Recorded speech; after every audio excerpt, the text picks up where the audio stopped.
I would like to call this House to order. We're debating the motion. This House believes that WikiLeaks is a high-tech terrorist organization. I'd like to begin the debate by opening the floor to the Prime Minister.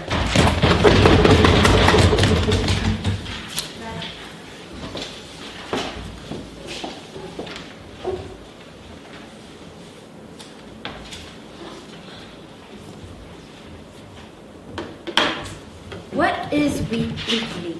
It is an entirely new organization, unlike anything we've seen before. It's not a news agency and it's not an NGO. However, we can be pretty assured that similar organizations can pop up in the future, but WikiLeaks is the prototype.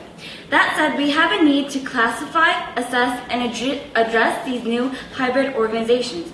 We recognize that basically, WikiLeaks is a combination of cyber espionage. So we ask you three questions. Has cyber espionage caused trouble equivalent to terrorism in the past?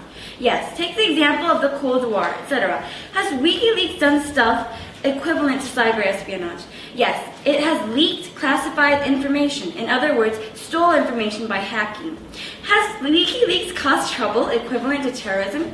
Well, not yet, but it doesn't matter because historic examples show that cyber espionage did, and WikiLeaks has those exact same traits, therefore WikiLeaks should be considered a high-tech terrorist organization. Now, ladies and gentlemen, before I move on to our substantive case, I would like to define the key term and what will be the focus of our debate today. Now, we define high-tech terrorist organization as a new type of organization that uses high-tech technology, such as the internet, to impose threat to humanity.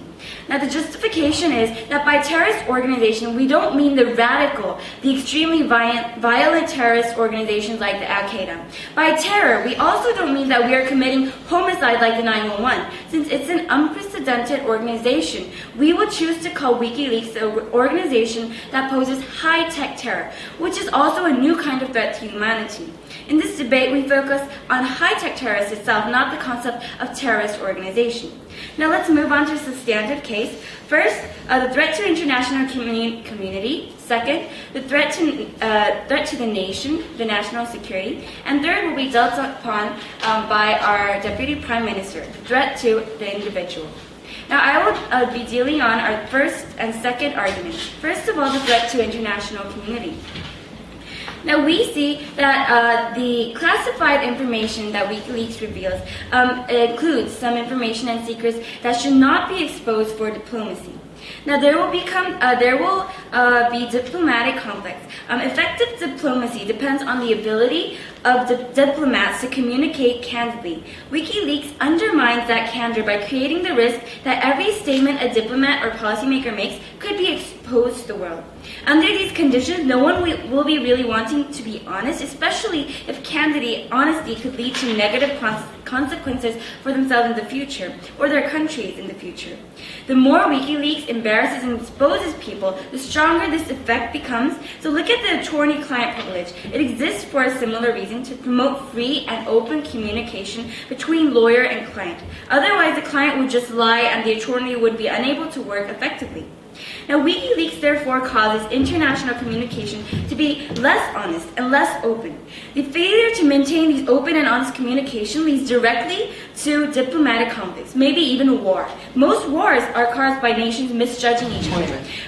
No, thank you, sir. For instance, the Korean War. In the Korean War, the U.S. leaves South Korea outside defensive perimeter, causing North Korea and China to believe that U.S. would not intervene after invention. In the case of Iraq, the same thing. The U.S. expressively leaves Iraq outside defensive perimeter. World War I and II are also examples of this. Examples, and we believe that war, as you all would concede, has a negative impact. The impact is greatly negative. It outweighs any abstract benefit created by WikiLeaks. Now, we also would like to assert that the information, the classified information by WikiLeaks may not really be valid. It's invalid and may not be accurate. And this invalid, not accurate information may lead to unnecessary conflicts, as I mentioned before in the diplomatic conflict part. Therefore, we believe that WikiLeaks certainly has a threat to international community, and it has a negative impact on international peace as a whole. Now, secondly, our second argument is a threat to the nation itself. Now, first of all, the WikiLeaks creates internal disorder within a nation, and internal disorder that threatens national security. Yes, citizens have a right to know, and media has freedom of press. However, what we have to focus on here in today's debate is freedom of press versus national security. If we do a value comparison, we can be assured that we cannot sacrifice national security under the name of freedom of press.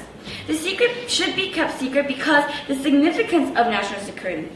The national security itself means it is about the security of the people. It is about the It is about securing the nation's people, the citizens themselves. However, this freedom of press, as the opposition may assert, brings upon civil disorder within nations, brings upon unnecessary conflicts and casualties. For example, it creates confusion and disorder within states by revealing secrets just for the sake of it. Thus revealing secrets just because they are concealed from public when it's not necessary. And we believe the method for this is not really legitimate at all, because it's mostly about cyber espionage and hacking. Now also, WikiLeaks has a war diary for people to see videos and documents released from the Afghanistan war. This causes great conflicts that WikiLeaks will not be able to control itself. Even if WikiLeaks did not have terrorist intentions, the information released could trigger terrorist acts from wherever. And this also leads to the mistrust of the government. The government needs the citizens to follow along with its decisions in order to have a functioning nation. However, when we mistrust the government, then the government cannot work effectively at all. It cannot function as a government. And we as citizens are in a social contract with the government, a government that protects us and keeps us from harm. And this is where we lead back to the threat to the national security and how WikiLeaks is actually a threat to national security. Because classified government information doesn't simply stop at the hands of civilians, it goes to the governments of other nations. Anybody can read it, anybody can be exposed to it, and this threatens national security. And as I have asserted before, national security is most important because it is the security of the people. It's all about protecting the safety of the people. And terrorist organizations could always use the information on WikiLeaks, whether it's true, whether it's accurate, valid, or not. And the government cannot do its job of maximizing the good for its people by allowing WikiLeaks. And terrorists may get the upper hand. This is a negative impact, not only government to government, but government to terrorists. For example, Afghanistan made an assassination list of Afghans that helped the U.S. during the Afghanistan war that was disclosed in the WikiLeaks. And other terrorist organizations, this can extend to other terrorist organizations misusing the information disclosed on WikiLeaks. Therefore, because side proposition sees that there is actual threat to international community, to the nation, the national security, and to the individual themselves, we believe that WikiLeaks indeed is a high-tech terrorist organization. Thank you.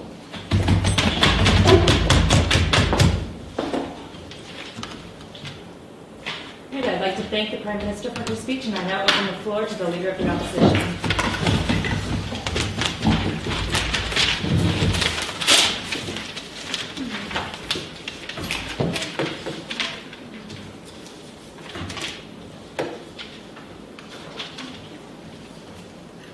May I begin? Thank you, ladies and gentlemen, Madam Speaker. This is the Leader of Opposition from the opposition side. Today we are debating on the motion that this House believes that WikiLeaks is a high-tech terrorist organization. Before I move on to my arguments, let me refute on the points that were made by the proposition side first. First, before the Prime Minister giving the definition, she said WikiLeaks hacks the site and get the information from the government or the classified information. However, this is not true, ladies and gentlemen. WikiLeaks do not directly hack the site. However, there are many ways of getting this information. Let me give you an example. There is a person. There's a secret person in the government who does not really like the government policy or what the government is doing. That person is actually reporting to WikiLeaks, and that is one of the ways how the WikiLeaks get the information. No, ma'am. And the other way the WikiLeaks is getting this classified information is that they are basing this they're gathering this information that are already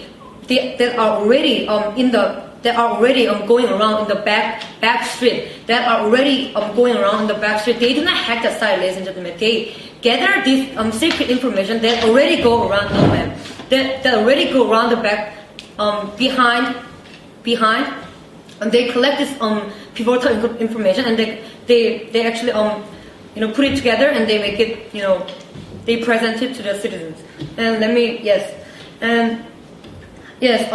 about the rebuttal, second rebuttal I would like to make is that WikiLeaks, some of the information from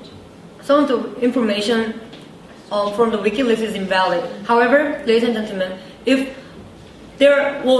say that there is invalid information. However, the opposition side says that there is a bunch of valid information. There are more valid information. Okay, looking at the situation now, WikiLeaks has leaked the information, the diplomacy information, and classified information of the U.S. government. But the measurement of the U.S. government they took was embarrassing. They did not accuse this founder of WikiLeaks by just stealing this information. However, they just accused the founder of WikiLeaks by having what sexual relation, and they actually got this they actually played on this WikiLeaks founders Nolan. And now what we're trying to say is, if the most of the information is invalid, then there will not be such reaction of the U.S. government, and there will not be such reaction of many other governments of the world. And yes, the third rebuttal I would like to make is the WikiLeaks. Actually, the information leaked by the WikiLeaks creates a mistrust of the government between the citizens and the government. However, it will be elaborated in my first argument. However, we the opposition side strongly believe that every citizen has a right to know. In the democratic society, citizens have to know how their nation how their nation has relationship with the international affair, and how the citizens have to know how policy is made, and how actually governments care and take citizens' opinions into their policy making. So therefore, we are saying every person has a right to know it. And now I'd like to give you a brief team stance. Yes, ma'am. So does people have a right to know the invalid information that is stated in the WikiLeaks? As I stated earlier, there is invalid information. Yes, we know that. However, actually most of the information leaked by the WikiLeaks are trustworthy. They are proven trustworthy, and that is why the government, other nation cannot accuse WikiLeaks, because that is a truth. That is the truth the government has done, what the government has done, and they cannot. That is the reason why many other international governments are not saying much things on WikiLeaks.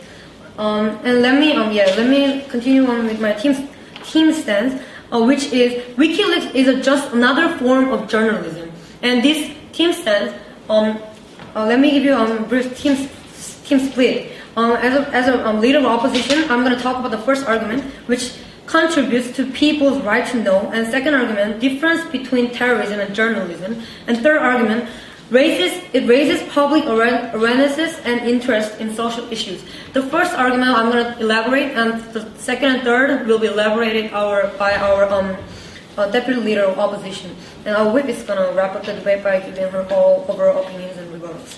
Yes, let me go on to my first argument.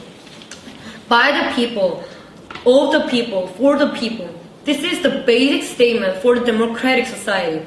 People. In this single statement, the rule of democracy can be justified. We live under the roof of democracy. The government exists for the citizens. Therefore, the citizens have to have the right to know of the political decisions made by their officials, whether it is considered classified or not. WikiLeaks practices civil obedience. They are the medium through which the general public obtains information of what is being done by the government, by the constitution, various organizations and corporations in our society. The sole intention that lies within WikiLeaks is to increase transparency and public awarenesses. Therefore, if the majority of the citizens express their desire of access to classified or hidden information that has not been publicly announced by our government, it is their very own right. The government's purpose of unveiling information could serve for the purpose of security of the citizens. However, decisions made by the government should be based on the voices of the citizens, in spite of what the government may think would be the best for the public. Thus, the government justifying WikiLeaks as a terrorist organization and preventing citizens' access to unveiled information would be infringing people's right to know. And ladies and gentlemen, I'd like you to know that government today's motion, government is just saying that WikiLeaks is a terrorist so that they can prevent these citizens from getting and from knowing what has been done so far and what will be done so far. And from knowing this information, it could be very implied in the future policies, and it could be very government will have the time to they will actually think more about the voices of the citizens. Thank you, and please oppose. Thank you.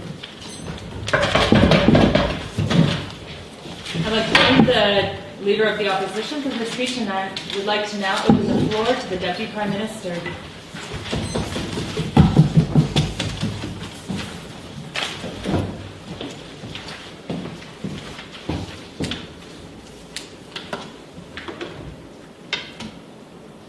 Ladies and gentlemen, transparency and security are not two different dichotomies.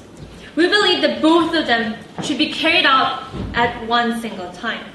However, WikiLeaks stresses too much of the transparency that it fails to talk about security and also transparency.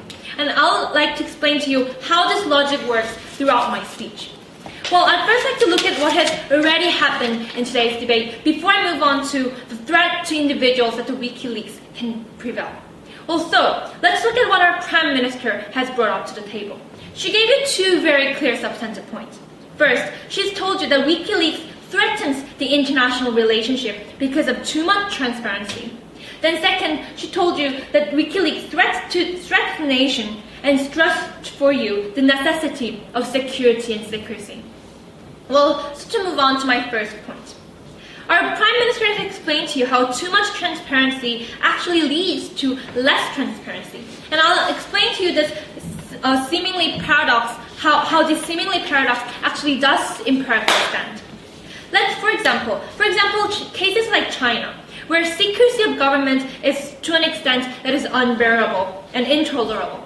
However, by WikiLeaks trying to embarrass this China by opening up so much information of the government to the whole international community, China will close itself more in order to protect itself and protect its secrecy from the WikiLeaks, ladies and gentlemen. Okay. And what WikiLeaks is doing is not opening up for the people, but actually making the cases worse, exacerbating the situation of the China and its too much secrecy, even to its own civilians, ladies and gentlemen. And by this, we show you how WikiLeaks does not promote transparency, but actually promotes something worse and against the value of transparency. And because they did not have any rebuttal considerant to this, we'll take it conceded that the transparency is to some extent is important, however, does cause even less transparency. Now to move on to her second point about how the too much transparency actually threats the nation. Ladies and gentlemen, we also have to talk about national security here. Our Prime Minister has excellently brought to you all how the too much secrecy that has prevailed to the international world could actually cause war, could actually cause complication between the nations. which could lead to death of millions of people, ladies and gentlemen. And since they've never talked about the national security, we'll take it as conceded that this value is also important. Then let's look at what side opposition has brought up to the table today. I'd like to summarize what she has talked about into two themes. First of all, how WikiLeaks is not a site full of hackers. And second, how democracy and people's right to know is important. Well, I'd like to talk about both of them. To first, her point about how WikiLeaks is not about hackers. Well, I have several things to say to this. First of all, ladies and gentlemen, an anonymous person gaining information from an anonymous source, that is what you call hackers, ladies and gentlemen. And second of all, they said there's no hacking related to how WikiLeaks finds the information, because WikiLeaks finds the information from a back street. Well, ladies and gentlemen, I have two things to say to this. First of all, how Assange himself started the WikiLeaks was through hacking into the army, ladies and gentlemen. Because he had the information that the US government and the US Army had, this was how the WikiLeaks was founded, ladies and gentlemen. And second of all, we say this is a problem, ladies and gentlemen, because what side opposition is doing is supporting these hackers, these illegitimate hackers, to steal the government information that are not their own, ladies and gentlemen. Ma'am, Yes, sir. they do not plant the hackers in the government. However, they are getting these sources thoroughly by the inside material. Yes, sir. Oh, yes, ma'am. The thing is, even though the WikiLeaks may not hire hackers themselves, they're still promoting the action of hacking itself, because it is getting the information from that hackers and actually repaying or helping the people, helping the hackers' purpose themselves by having the site called WikiLeaks, ladies and gentlemen. And we say that is the problem. And they also talked about how this Assange was accused of sexual charges. Well, first of all, we say that the investigation is still going on, and second of all, it's totally irrelevant to the debate. We're not trying to talk about how U.S. government has acted against WikiLeaks. We're trying to talk about how it should from now on. And therefore, we say WikiLeaks should be stopped from funding hackers or supporting the hacker actions. Now to talk about the point of democracy and people's right to know. Well, I have two things to say to this. First of all, even in the democratic government, the secrets do exist, ladies and gentlemen, because these normal civilians are not professionals. That's why these people have a representative who will be handling the cases that are going around in the government, ladies and gentlemen. Also, it is very problematic for all the citizens to know about all the information, especially during the war, ladies and gentlemen. We do not want our people to know what any kind of news is that will discourage its people, especially during the war, which will lead to the loss of the war itself. Now, we also want to talk about how there's invalid information flowing in the WikiLeaks, ladies and gentlemen. And they've agreed to some point that it is true. However, the majority of the part is not. Well, ladies and gentlemen, this is fundamentally untrue, because let me explain to you how the WikiLeaks information is actually untrustworthy. Because, at least as I've been explaining to you, some anonymous hackers or reporters told WikiLeaks about this source which is not from any public source, but of anonymous source, ladies and gentlemen. So we do not have any verification measures to examine whether this source is right or wrong. So therefore, we cannot call this information, well, at least all of this information, valid. So now I'd like to talk about my own constructive point, how WikiLeaks actually threats the individuals. Ladies and gentlemen, we say that the exposure of too much information actually kills people. WikiLeaks' original intention does not match what they're actually doing in the current status quo. Because these people are continuing to release, WikiLeaks is continuing to release the information with names and personal information of innocent people, ladies and gentlemen. The documents are not being edited, filtered, or censored enough, ladies and gentlemen. Even if the WikiLeaks claim to have a group of supervisors, we say that they're still misleading information, since this supervisors do not know whether the anonymous reporters are correct or whether the source was actually from. And also, to give you an example, when WikiLeaks was actually accused of having this invalid information, guess what they said? Assange came up and said that the mainstream media is already having this misleading information, so they should not be accused, and this is not a big deal. Well, we see that this is a big deal because it's killing lots of people, ladies and gentlemen. And let me give you an example.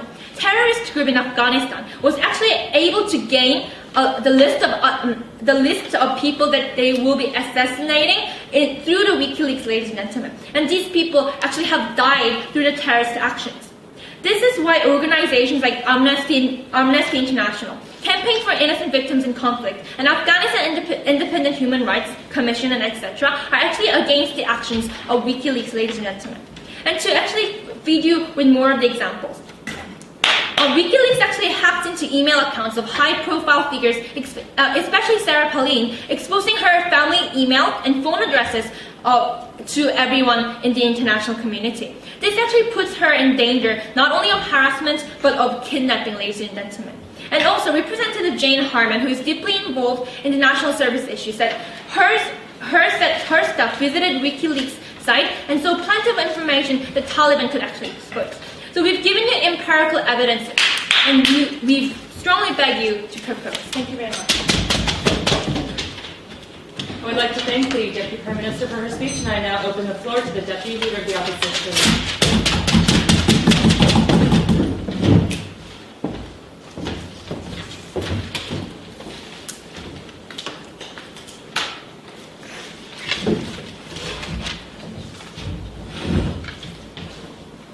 Thank you, ladies and gentlemen. Before we go into anything else, I'd like to mention some of the critical mistakes the government side have made so far, and I'd like to make some of the rebuttals on their mistakes, and then present my two arguments, which is the difference between terrorism and journalism, and the third, our team's last argument, that raises public awareness and interest in social issues. First of all, the Prime Minister came up and said that regarding reliability of the information leaked by the WikiLeaks, they have said that because it is not ensured that every information leaked by the WikiLeaks is not reliable, then that the citizens of the nation is going to be in complete chaos more than anything. But we say if the citizens get into chaos, we say that is for the terrorists as well. Because we say it is a problem when the WikiLeaks provide correct information for the terrorists, but unreliable information for the civilians. However, because WikiLeaks provide both not reliable information to both citizens and terrorists, we say that they take the both fair ground that the terrorists, even the WikiLeaks can cause a chaos among terrorists. Also, going into our second rebuttal, they said that they will consider terrorists if they cause chaos regardless of their intention. Then I'd like to raise a question at this point, ladies and gentlemen. Then are they going to consider anyone or anything or any organization that prevails chaos? And are they going to consider those people as terrorism, all of them? No, because, let me give you an example then. That if there were a huge accident in the middle of a highway that actually caused a huge chaos and actually caused a huge traffic jam, which is a chaos, definitely. We do not say that it is a terrorism because it did not have intention, and because it can be cured through people. So following their logic,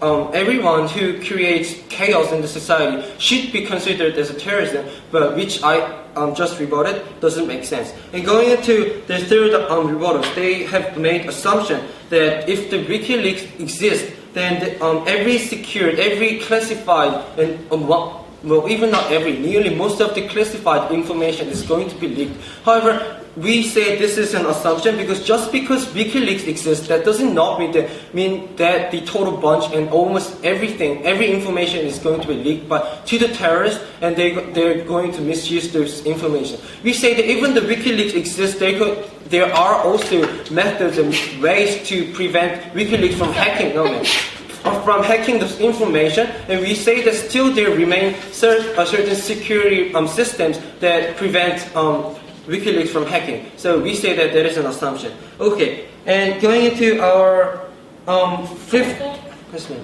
But don't you think that the approval of WikiLeaks sends out the message of appreciation of hackers? Well, if you have to mention the intention, their initial intention is, like the government have mentioned, is positive because their initial intention is transparency. So regarding intention, we believe we take the point. And now to our last rebuttal, they said that the informations are also dangerous because they're not filtered by anyone and they just throw out information. Well, we say that they're more dangerous if they are filtered, because then once the information leaked by WikiLeaks is filtered by someone or some reporters like newspapers, we said that there's much more dangerous when it's not filtered, because then the WikiLeaks has a chance to change the information into their own taste and leaks it and persuade the citizens. So we say that there shouldn't be filtering in the information anyway. So their argument fails once again. Now let me move on to my our team's argument, which is first of all difference between terrorism and journalism. Let's look at the term journalism and the terrorism. Terrorism refers to those violent acts which are intended to create fear or terror and are perpetrated for religious, political, or ideological goal, deliberately target or disregard the safety of non-combatants of civilians. And let's look at the term of the journalism. The term journalism is exposing facts to the public, and they pursue truth. And there are tons of journalism at this moment in this world, such as magazine, newspaper, TV news, internet news, and so on. And we say that WikiLeaks is a new form of journalism, new form of high-tech journalism. They provide true facts, without hiding the dirty news to the citizen. We say that actually WikiLeaks contributes, as our as our Prime Minister has said, we say that the WikiLeaks is closer to the journalism than the characteristic of the terrorism, because as I have mentioned in the term, they are similar to the characteristic of the journalism. Now, because following their logic, every media or every journalism that exposes a certain amount of news that the government does not want should be considered terrorism, because they're following their logic, causing an indirect chaos to the society. However, ladies and gentlemen, because we say that the WikiLeaks values the people's right to know, and because its initial intention is different from the terrorists, like such as Al Qaeda or any anonymous terrorist. No, man. We say that the characteristic of the WikiLeaks fits to journalism better than the characteristic of the terrorism. So that was one thing. That was one reason why. Another one reason why we think that WikiLeaks is not a terrorist organization. Also, going into our last argument, which is that WikiLeaks raises public awareness and interest in social issues. Ladies and gentlemen, it's actually adding some of the points of the it's actually development of our first argument. It does not only value the people's right to know, but by providing more and more information to the public, we throw out, the WikiLeaks gives out more information to debate about and more information to think about among people. And we say that when the debates goes on, when people knows more information, and when people debate on those information, on such sufficient information, we say that the better conclusion comes out of the people, because they have debated so much based on the sufficient and correct information that the WikiLeaks provided. And also it raises public awareness because once again the WikiLeaks is providing certain dangers and actually it's warning the public for the potential harms that may be coming and so on. So because the WikiLeaks does not only value the people's rights to know, but it's actually enhancing the policy within one society, and it raises public awareness, and also because it's different from terrorism and it's actually closer to the term journalism. The opposition side today strongly believes that WikiLeaks is not a form of terrorist organization. So please oppose. Thank you.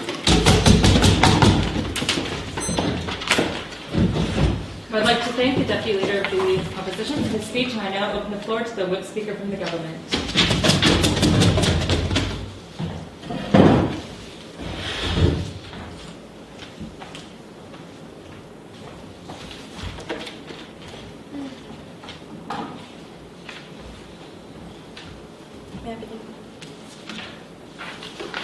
They call it an assumption, and they call it a journalism.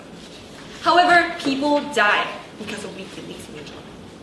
Thousands of people, Afghanistan people, died because WikiLeaks exposed private information about their personal lives.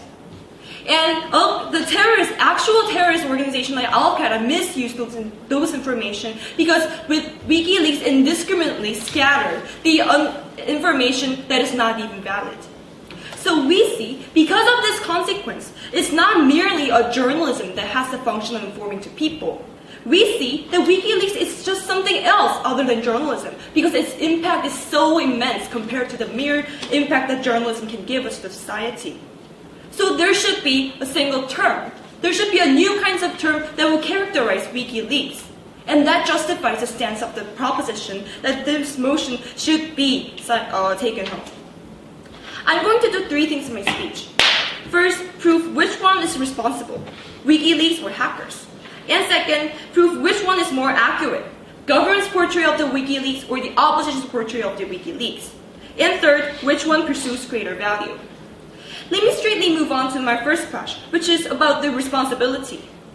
The first, second, third argument and rebuttals about the leader oppositions was about which was more responsible for the harms that they do, WikiLeaks or hackers. In the first place, they conceded to the actual harms and facts that WikiLeaks can impose to citizens and also international society. That being said, their argument was about the chicken or egg debate. They decided, because WikiLeaks just exposes information and hackers are actually the ones who are doing hacking, hackers are responsible and hackers are guilty, not the WikiLeaks. However, let me give you one example. Hackers of the government hacked computer of Hillary Clinton and found out that Hillary Clinton actually directed the people to actually scrutinize the UN. And the hackers of the government actually exposed the private passwords and private information of Hillary Clinton. However, when WikiLeaks exposed those information that was illegally gathered by the hackers, then people praised the WikiLeaks, and people praised the hackers. And we see that this situation is wrong and basically legitimate, because hacking the government's computer is illegal in the first place. If the WikiLeaks are exposing those harmful information that will actually harm the society and continuing on the vicious cycle, then we see that WikiLeaks is also responsible for the crime and also the guilt that they do. So we see that the clash is taken home. And then moving on to the second clash, about which one is more accurate. Let's examine the opposition's portrayal of the WikiLeaks first. They think that most of the information is true, they guess so, but there were some invalid ones. Okay, so they're conceding to the both facts. Number 1, there are invalid information that are exposed by the WikiLeaks. And number 2, there is a little amount of valid information that is not even being assessed or evaluated. In fact, in WikiLeaks, there are only 3 volunteers who access the information. Remember the number 3. Is it the actual appropriate number of volunteers who should be assessed and evaluate the information which is so crucial to national security and also the international relationship? We see that this problem should be solved. And this problem would be solved by calling and characterizing WikiLeaks as a high-tech terrorist organization. Then we come up to the point that what's so important about the motion? What's the significance of the motion? Let me say that calling them the high-tech terrorist organization is so important because number 1, people will be cautious. The term itself, the high-tech terrorist organization, has a negative implication. And also people will acknowledge and recognize the fact that it has harms. So, moving on to the second point, it will do the deterrence effect, that they will be cautious when evaluating those values, evaluating those information that was exposed indiscriminately by the WikiLeaks. And second portrayal of the oppositions was that the WikiLeaks is just a cherry-picking the information that are rolling around. WikiLeaks is not just gathering the information that is existing in the public. They actually make the hackers hack the computers of the government, and they actually make those Afghanistan people collect the information of the private people. So we say that the fact that opposition said about the cherry-picking the information that are rolling around, so WikiLeaks is not guilty, is false. And third portrayal, they said that Julian Assange is a sexual abuser, so WikiLeaks is evil, bad. However, we simply reject this notion because just because Julian Assange is a sexual abuser, we don't mean that WikiLeaks is that's why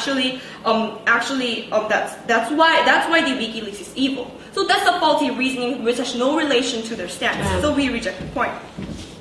Let me move on to the third question, which is about which one pursues greater value. That might be the most important question in today's debate, and the side opposition brought up the three major values in their stance. First, democracy. Second, people's right to know. And third, transparency. Not only do they are very vague in the first place, but the side opposition did was failing to explain all of the language and the relationship between WikiLeaks and those values. They failed to recognize the fact that WikiLeaks are so harmful to actually influence those three values and make them positive. For example, how exactly does the WikiLeaks promote value that is inherently invalid, ladies and gentlemen? As the side opposition has conceded, WikiLeaks information is invalid. And does this promote the people's right to know? And we see this inherent contradiction. And second of all, WikiLeaks, despite its countless harm, is good. And it promotes democracy. That was the reasoning by the side opposition. However, despite its countless harm, would be detrimental to their stance because they are already acknowledging that there is harm existing. So their half of the case was eaten by the proposition. Then let me examine our value, which is about the security of the people. Our Prime Minister clearly established the point about the international diplomacy. And we told you that people are having conflicts, and nations are having conflicts. And we told you about the national security, that nations' secrecy are at risk. And also we told you about the individual rights, that individual lives are being killed, and they're being died. And that is the very value that we should promote, and that is the very value that WikiLeaks should not be called so positively as a journalism, but not so positive term, but a negative term such as high-tech terrorist organization. Ladies and gentlemen, so they tell you that the deputy leader opposition came up here and told you and gave you the excuse. They told you that they are not actually knowing much about the WikiLeaks, and they don't have any information. However, we have the information that is the only thing. However, ladies and gentlemen, we simply reject the rebuttal and the unreasonable rebuttal brought up by the deputy leader opposition, and we are also offended. Because number one, we have an information, and the more we know, the more possibility we have to win the debate. And second of all, our reasoning about our reasoning, the side opposition clearly failed to actually challenge any argument brought up by the Prime Minister or the Deputy Prime Minister. Because about the international diplomacy, about the national secrecy, and more about the individual being killed, they didn't notice any rebuttals or any challenges come up into this podium. However, they were just busy just making a false portrayal of the WikiLeaks, that in spite of those invalidities, WikiLeaks might be good, because it might promote democracy, it might promote people's right to know, it might promote transparency. However, we simply reject this value because truth is not. In the truth, WikiLeaks kills people, kills the nation, and kills the international diplomacy. That's why we propose. Thank you.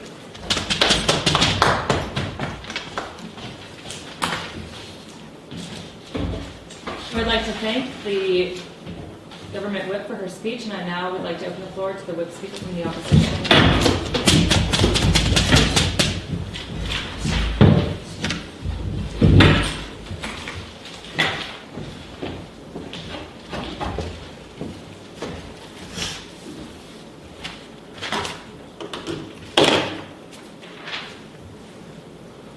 May I begin?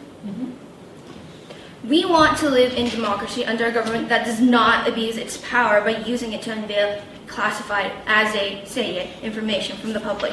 Truth and accountability are important, and we cannot ignore as rightful citizens. Therefore, we have to hold governments accountable for its lies and deceits and its actions, and they have to be responsible for them.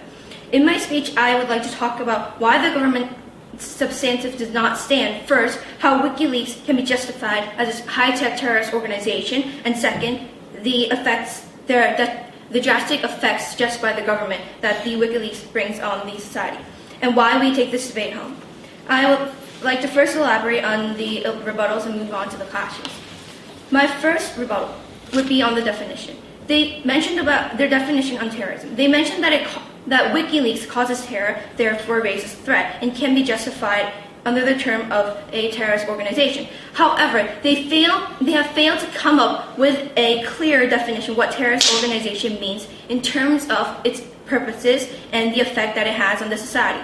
Furthermore, in terms of fear and terror, they say that revealing highly classified information would lead to instability and civil disorder through this fear and terror. However, they did not elaborate how this revealed information could relatively threaten and arouse terror specifically within civilians. We believe that terrorist organization refers to those with a specific purpose with the intention of creating fear among citizens. And WikiLeaks have no such intentions, thus a far distance from the principle of terrorist organization. But ma'am.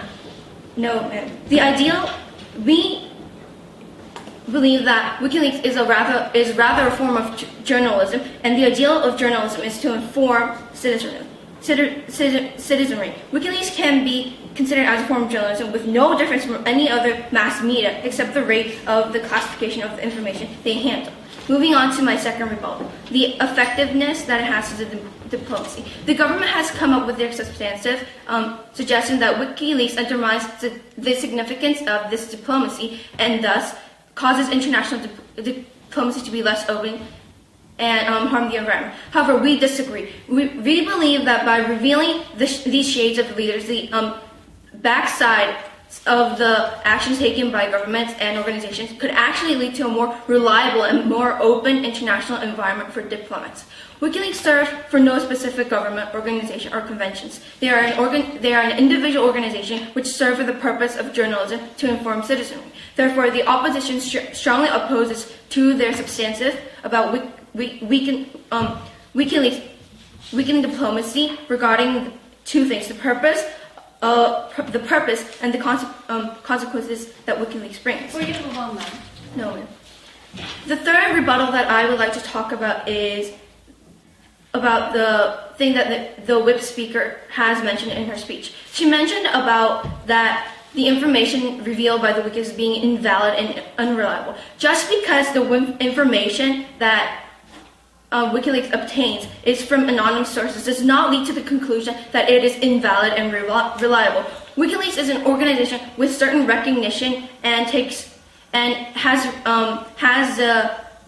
a reputation that takes accountability of the reliability of the information they reveal. Without this recognition, without their responsible accountability of the reliability of their information, this information would not be accepted by the people, by the public in the first place.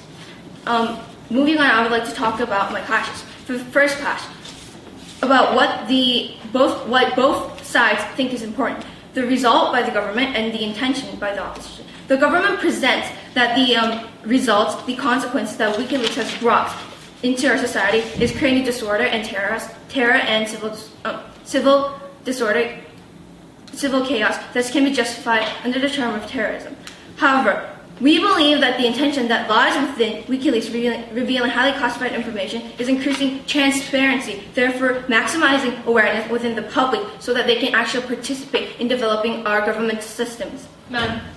Yes, ma'am. We challenge you to prove how intentions are inherently good. For example, slavery had good intention of increasing the economic value. However, it resulted in decimation of millions of people.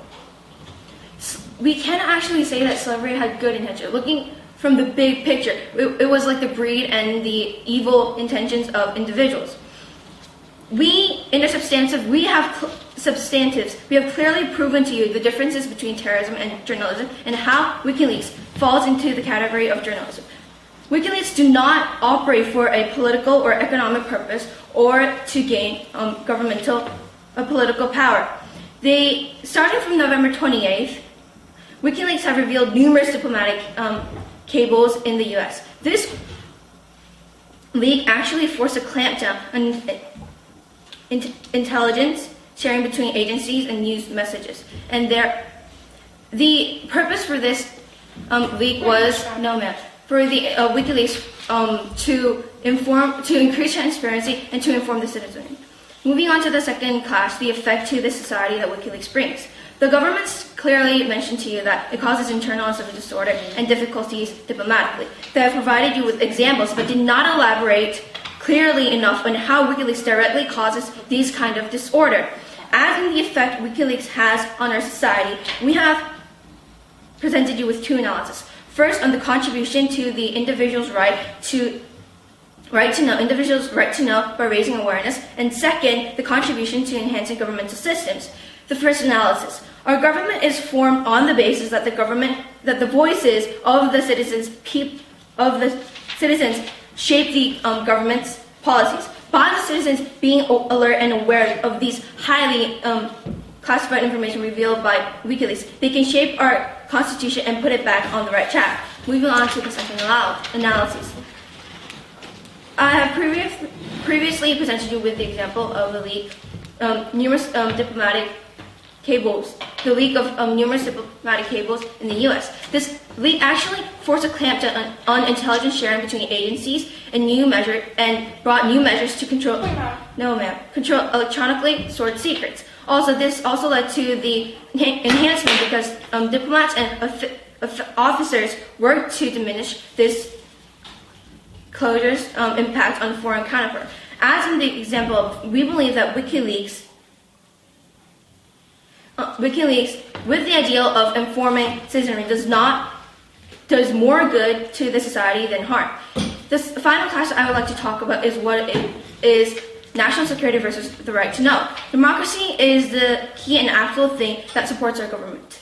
In this, we said that the people have the right to know, and that holds more importance over national security. Citizens can express their right to gain access to information, even though the potential effect that it could bring. It should not be infringed by the government because it is for the greater good of our society. The government stated that the national security is very important and is a crucial key that we cannot ignore. However, stability and security is important. Yes, we acknowledge that fact. However, we believe that the citizens actually should become aware to enable the government to enhance its national security on the other hand.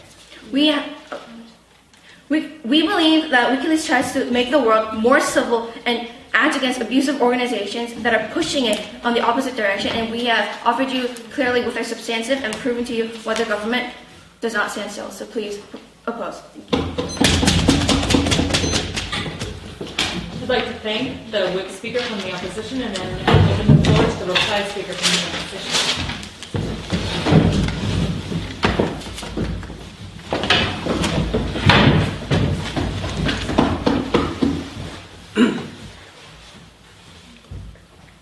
Thank you, ladies and gentlemen. As a last speaker of the opposition side, I have one big impression at the end of this debate. I have one great impression on the government side, that they're just worried about one thing. That the government side today have come up to the podium and they just worry about the classified information being leaked and how it can be misused to kill or to aid those terrorists. However, we as a opposition side have clearly presented you why it doesn't actually help the terrorists that much, and also that the information will not be leaked so much. First of all, the deputy leader of opposition had clearly mentioned to you before, because